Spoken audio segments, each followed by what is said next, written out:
All right. Welcome to my interview here with Authority Magazine. I'm Shawna Robbins, CEO and founder of Third Spark. Today, we're talking about embracing grace, how women are redefining aging authentically. And I'm here with Lisa Murphy. Lisa is a certified coach who empowers midlife women to create more fun and fulfilling lives. From a career pivot and launching the 50 Forward Club to getting sober, Lisa understands the benefits of coaching firsthand. Her insights and writing have also been featured in numerous magazines and newspapers. So, hello, Lisa. Thanks for joining me. Hello, thank you so much for having me on and talking about this wonderful topic. Yeah, my pleasure. All right, so let's talk about what aging authentically means to you. Yeah, I think aging authentically to me really means taking the time to think about what you really want and need at this stage in your life. Let's say you're in your early 50s, for example, you know, average lifespan for women, you may have another 3 decades ahead of you. And so, in terms of like culture and society, there may be a feeling of like, oh my gosh, this is the end of your career, or everything's changing, empty nest, caregiving. There's so much going on. But I just think it's a wonderful time to really dig into who you want to be, where you want to go, and so that you can really make the next 3 decades of your life feel very authentic and true to yourself and your own needs. Yeah, I love that. I would agree with that being in my early 50s. There's so many trials and tribulations at this period in our lives. And so kind of redefining not only who you are, but just coming back to yourself. Losing yourself in your 30s and 40s, whether it's raising a family, chasing a career, caregiving parents, all those things that you touched on.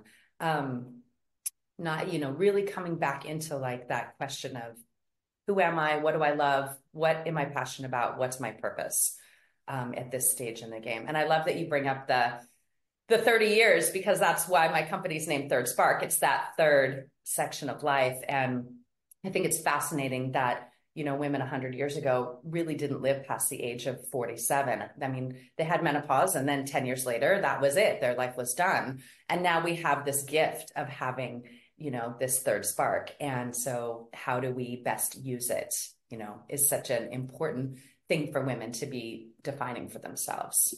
So tell me, what are some of the common misperceptions about aging that you think need to be changed or challenged? Yeah, I think, number one, the misconception that, um, you know, your career is over, for example. On 50 Forward Club, my Instagram feed, I've profiled so many women who have started new companies, podcasts. They're doing all kinds of cool new things in their 50s, 60s, 70s. And so there's absolutely no need to kind of feel like, our career is over. And it could be, for those who choose that they are in a good position financially and they're ready to stop kind of doing their traditional career, great.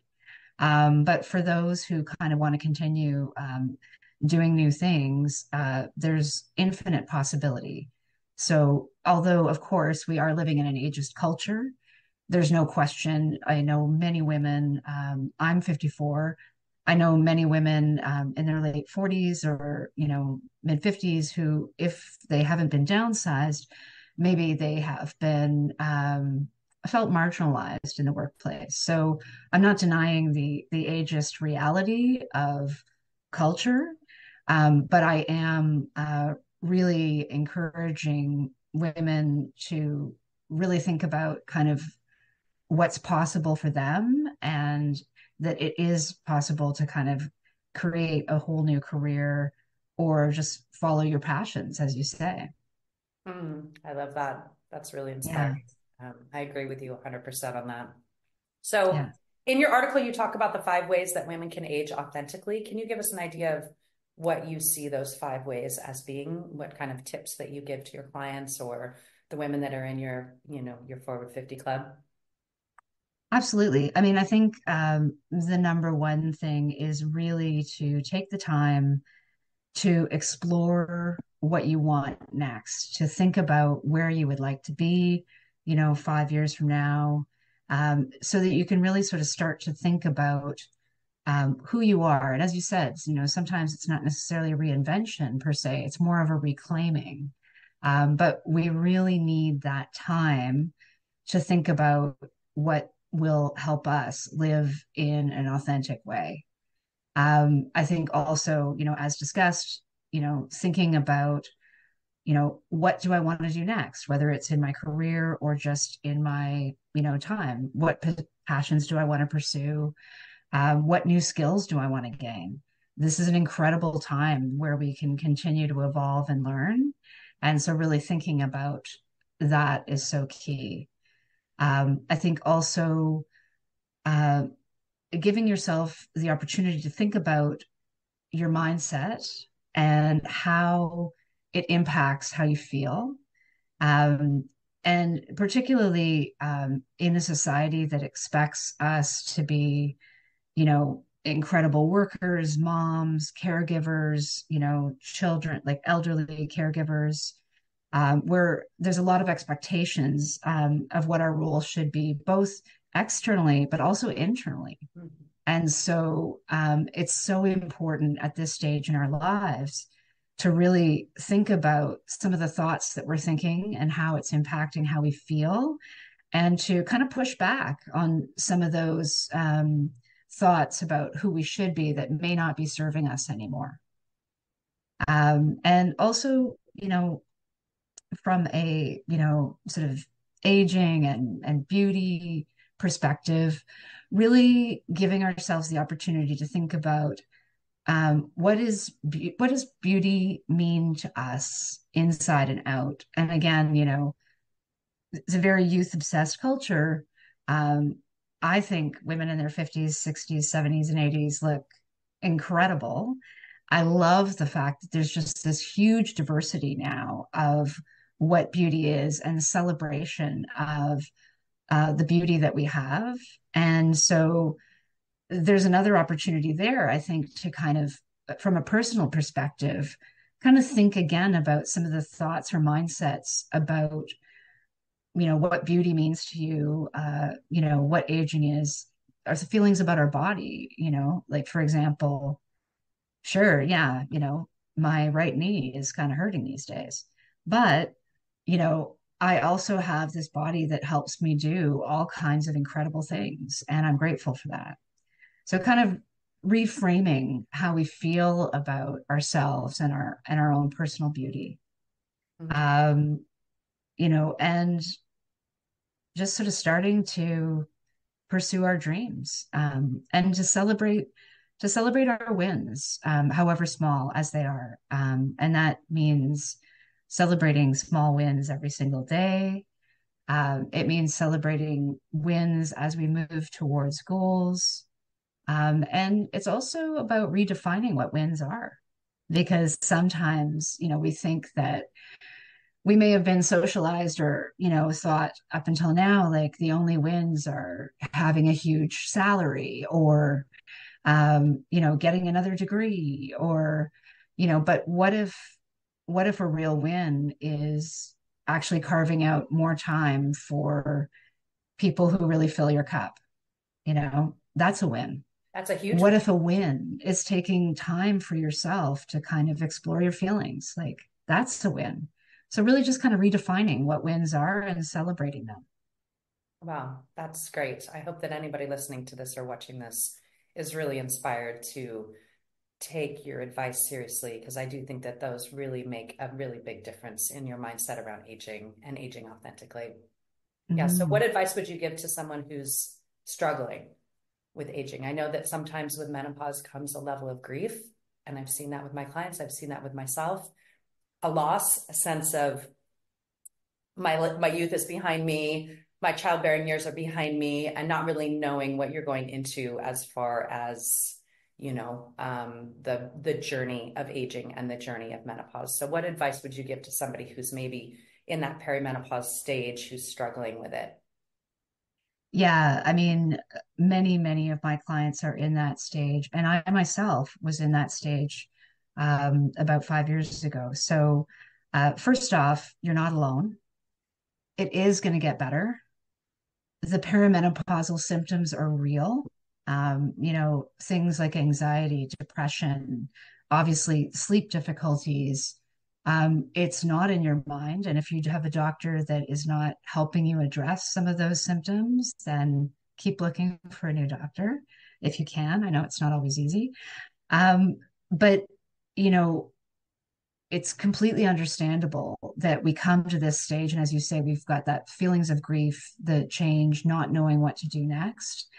And so, my biggest advice is to sort of stop and start listening to yourself, taking stock, doing self coaching exercises like thinking about like a vision of where you want to go, starting to create daily habits that help you recognize what lights you up and what doesn't, sort of feeling grateful for the things that really make a difference in your life, and sort of starting to see patterns about kind of what is bringing you joy and what isn't. And so when you start to do that work, then, you know, the things that you could be doing in future start to bubble up and emerge. And as you say, you're kind of either like kind of reclaiming some of who you used to be, um, you know, pre-menopause, pre-children, in our teens or in our childhood, sort of bringing some of those thoughts up as well. But really taking the time to kind of dig into that allows us to kind of see what's next. And obviously, it's not, just add water and it instantly happens. It is a habit, it's a practice. So for myself, for example, 4 days a week, I do mindset work to sort of think about, okay, what am I grateful for? What are my goals? What am I going to do today that will help me get a little bit closer to my goals? But sometimes that might mean, you know, today I'm going to focus on supporting my family. Today I'm going to focus on, going for that big goal that I have. So it can mean very different things. But I just think my biggest advice is take this time to really stop and explore what you need next and where you want to go, and creating habits that will help you get there and help you find that knowledge is so key. That's great advice. It's hard to do when you're in the thick of things, right? It's very hard for women to put Yes. themselves on the list and make time for themselves. Yeah. Yeah. And you know what? That is such a valid point. And I think, again, like as women, we're often socialized to put everybody else first. It's like we've got to put our kids first, our friends first, our partner, our parents. There's a lot of things and people who are vying for our time. But, not to use that cliche, metaphor or analogy, but you really do need to put the oxygen mask on first, because when you really give yourself time, and it could be as little as 15 minutes a day, but if you just start to give yourself some time, you are going to be able to become a better friend to yourself, a better friend to others, more fulfilled, more prolific. But the first step, if you find yourself saying, I just don't have time, like, I don't have time for this, I don't have, you know, just sort of like take a moment to think about that thought and sort of think, what if I made a bit of time? If I spend an hour on social media every day, could I just take 5 minutes away from that? If I binge watch TV shows for 3 hours a night, could I just take 10 minutes from that? Because if we ask ourselves, some of the things that we're doing in our lives aren't necessarily, feeling good. They're not necessarily, you know, bringing us joy. And so starting to kind of question yourself when you say, I don't have time for this, pushing back on that and saying, you know what, I can make a bit of time, even if it's 15 minutes. it can make a huge difference.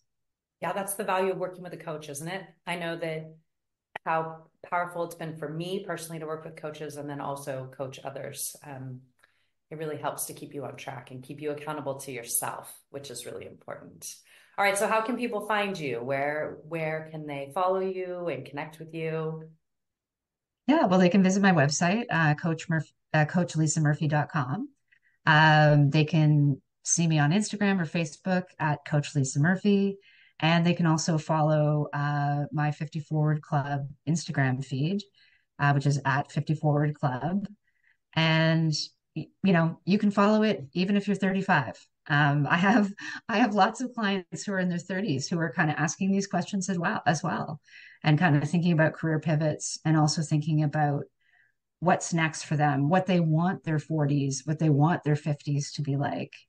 And that is such an incredible and valuable gift to give yourself.